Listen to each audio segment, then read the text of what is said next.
Hello friends, प्रेमावी sociology point में आपका स्वागत है।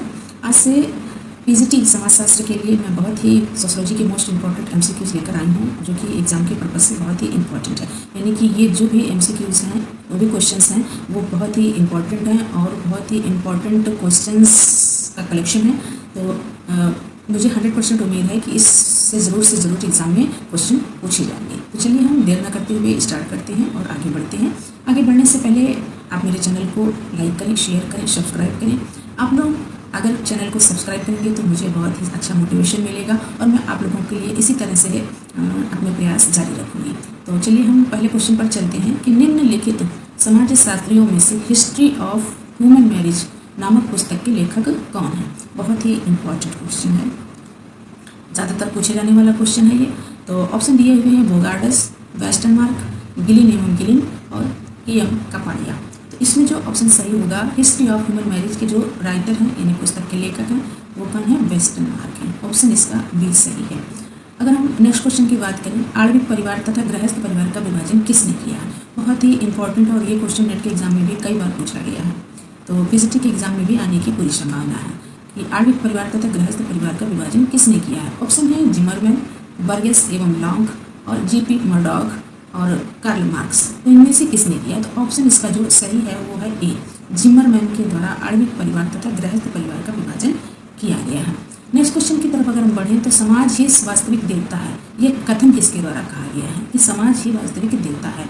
ऑप्शन है Max Weber, Emile Durkheim, Karl Marx और मेलिनोवस्की। तो इसमें जो ऑप्शन सही है वो है इमाइल दुर्खिम। इमाइल दुर्खिम के द्वारा ऐसा कहा गया है कि समाज ही वास्तविक देवता है, क्योंकि इन्होंने ये जब कथन दिया था वो अपने धर्म के अध्ययन के आधार पर दिया था कि समाज ही वास्तविक देवता है।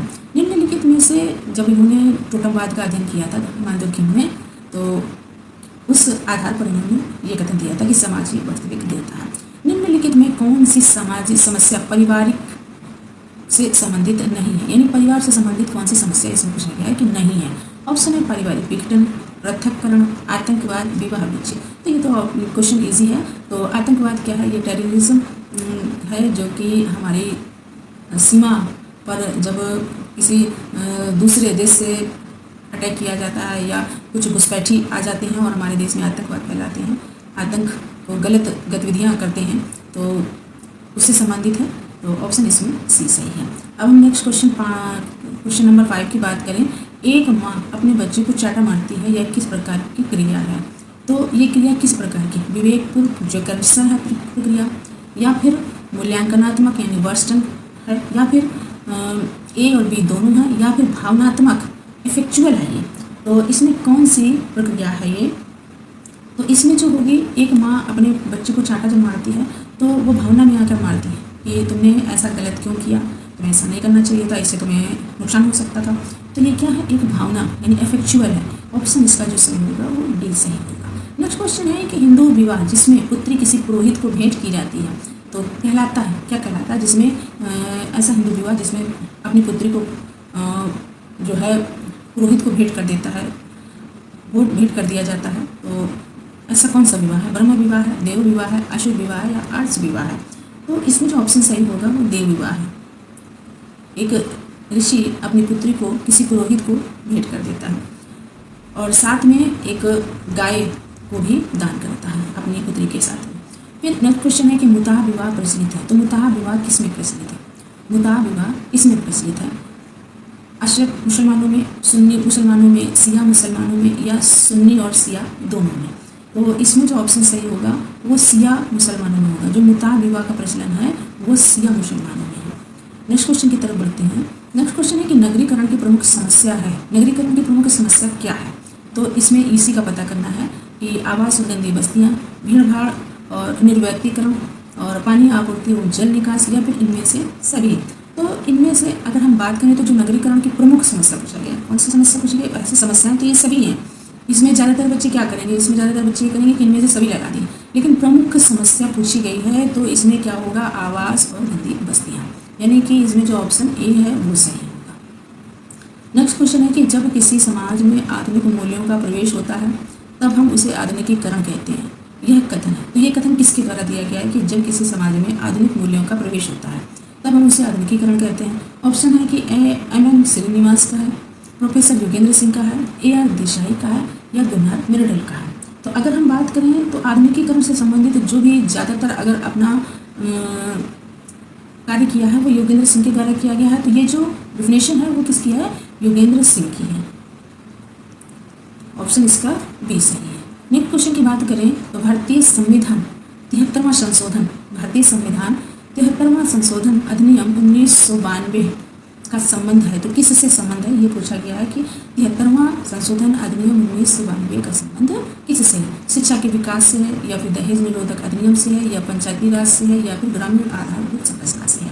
तो इसमें जो ऑप्शन सही होगा वो सी सही होगा, क्योंकि 73वां संशोधन किसमें किया गया था? पंचायती राज में किया गया था। और पंचायती राज में 73वां संशोधन महिलाओं की भागीदारी के लिए किया गया था और भी उसमें बहुत से परिवर्तन किए गए थे। जो महिलाओं को 33% आरक्षण पंचायती राज में दिया गया है। तो ये क्या है? पंचायती राज से संबंधित है। नेक्स्ट क्वेश्चन है कि निम्नलिखित में से किस विद्वान ने अफ्रीका की नातेदारी प्रणाली पर प्रकाश डाला है? बहुत ही इंपॉर्टेंट है और बहुत ही ज़्यादा डीपली क्वेश्चन है ये। तो ऑप्शन है इसमें कि Murdock, Lowie, Radcliffe Brown, Morgan. तो जो अफ्रीका की नातेदारी समूह का अध्ययन किया था थांगू और बांगू का। अगर हम बात करें थांगू और बांगू का अध्ययन किसने किया? थांगू और बांगू का अध्ययन किसने किया? तो रेडक्लिफ ब्राउन ने। यानी अफ्रीका की नातेदारी का अध्ययन किसके द्वारा किया गया है? रेडक्लिफ ब्राउन के द्वारा। यदि सभी पुरुष संबंधियों की तुलना में मामा का भांजे भांजी के जीवन में सब प्रमुख स्थान दिया जाता है, यानी कि भांजे और भांजी के जीवन में मामा का बहुत बड़ा रोल होता है, इस शर्त को क्या कहा जाता है? इस शर्त को क्या कहा जाता है? मातुल्य कहा जाता है, परिहार कहा जाता है, अनुनामिता कहा जाता है या पितृश्रेय कहा जाता है? तो मातुल्य कहा जाता है। क्या कहा जाता है? मातुल्य कहा जाता है। इसमें ऑप्शन ए सही है। अब हम नेक्स्ट क्वेश्चन की तरफ बढ़ते हैं। नेक्स्ट क्वेश्चन है कि किसका मत है कि हमारी मानवीकरण की प्रक्रिया प्राथमिक समूहों में होती है? इसका मानना है कि हमारी मानवीकरण की प्रक्रिया प्राथमिक समूहों में होती है। ऑप्शन दिए हमें हैं रोजर व रोजरबर्ग, टालकट पार्सन्स, CH कुले, किंगसे डेविस। तो इसमें जो ऑप्शन सही होगा वो ऑप्शन होगा टालकट पार्सन्स। टालकट पार्सन्स ने शिक्षा को बहुत ही ज़्यादा महत्व दिया है और प्राथमिक समूहों से संबंधित इन्होंने मानवीकरण की बात की है। ऑप्शन इसका बी सही है। फिर नेक्स्ट क्वेश्चन है कि लोनली क्लाउड नामक पुस्तक के लेखक, बहुत ही इंपॉर्टेंट पुस्तक है ये कि ये पुस्तक के मान के चलिए कि इसको स्टार लगा लीजिए, जरूर से जरूर पूछी जाने वाली पुस्तक है कि लोनली क्लाउड पुस्तक किसके द्वारा लिखी गई है? ऑप्शन है डेविड रिजमैन, एरिक फ्रॉम, ओमन्स और इनमें से कोई नहीं। लोनली क्लाउड जो पुस्तक है वो डेविड रिजमैन के द्वारा लिखी गई है। तो ऑप्शन इसका जो है वो ए सही है।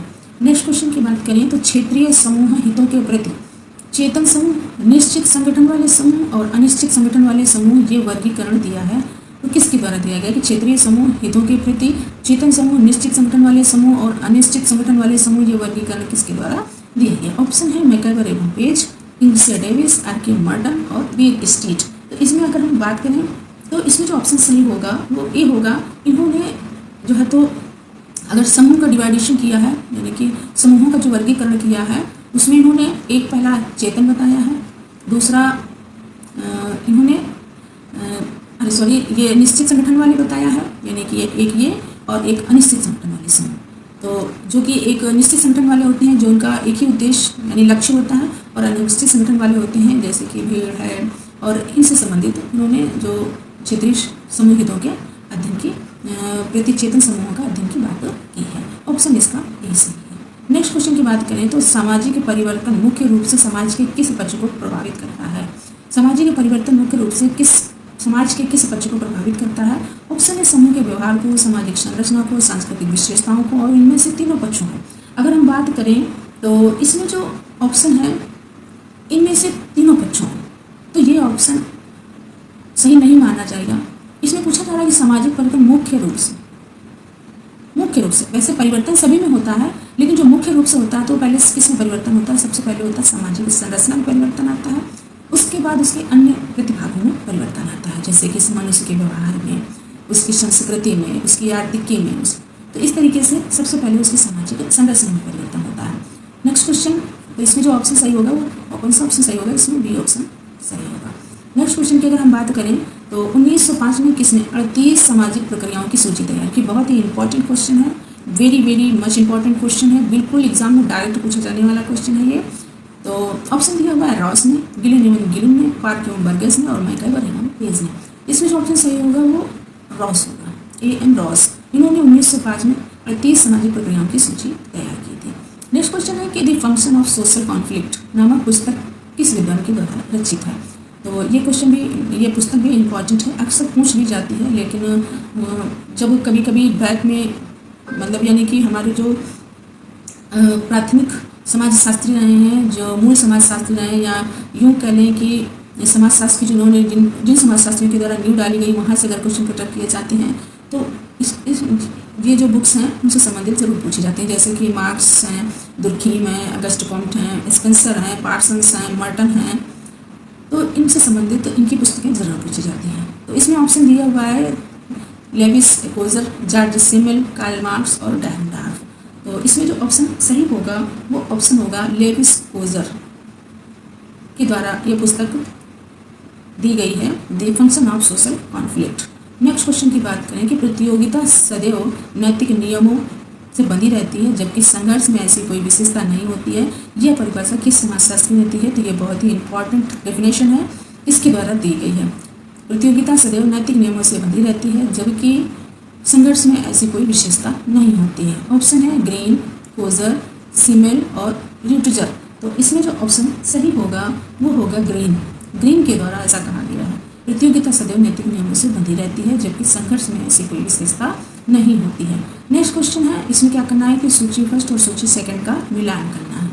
इनके द्वारा जो लिखित पुस्तकें हैं उनको मैच करना है। तो इसको मैच करने के लिए हमें थोड़ा सा दिक्कत उठानी पड़ेगी। तो देखिए इसमें अगर हम बात करें तो इसमें जो होगा वो श्री अरविंदो के द्वारा जो पुस्तक दी गई है, द फाउंडेशन ऑफ इंडियन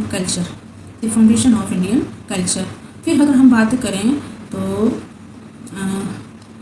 भगवान दास के द्वारा the essential unit of all religion पुस्तक दी गई है।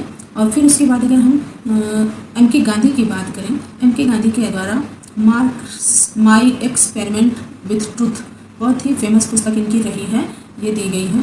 तो इस तरीके से अगर हम मैच कर लें तो पहले का तीसरा, दूसरे का चौथा और सी का पहला, तो इस तरीके से इसमें जो ऑप्शन पहला है वो पहला ही सही है। और इसमें मैंने चौथी पुस्तक की बात करें तो चौथी पुस्तक आप समझ सकते हैं कि श्री R.K. मुखर्जी के द्वारा जो पुस्तक दी गई है, तो वो कौन सी पुस्तक है, वो है वन एंड ऑफ मैनकाइंड। इस तरीके से जो इसका ऑप्शन होगा वो A होगा। नेक्स्ट क्वेश्चन की तरफ बात करें तो वर्ण शब्द का सर्वप्रथम प्रयोग किया गया है। वर्ण शब्द का प्रयोग सर्वप्रथम किया गया है तो किसके द्वारा किया गया है, किसमें किया गया है। तो ऋग्वेद में किया गया है, पुराणों में किया गया है, उपनिषदों में किया गया है या स्मृतियों में किया गया है। ऑप्शन इसका जो सही होगा वो ऋग्वेद सही होगा। जो वर्ण शब्द का प्रयोग है सर्वप्रथम ऋग्वेद में किया गया है। तो आप लोगों को आज की ये MCQs कैसी लगी है कमेंट करके ज़रूर बताएं और चैनल को लाइक सब्सक्राइब अवश्य करें। Thanks for watching.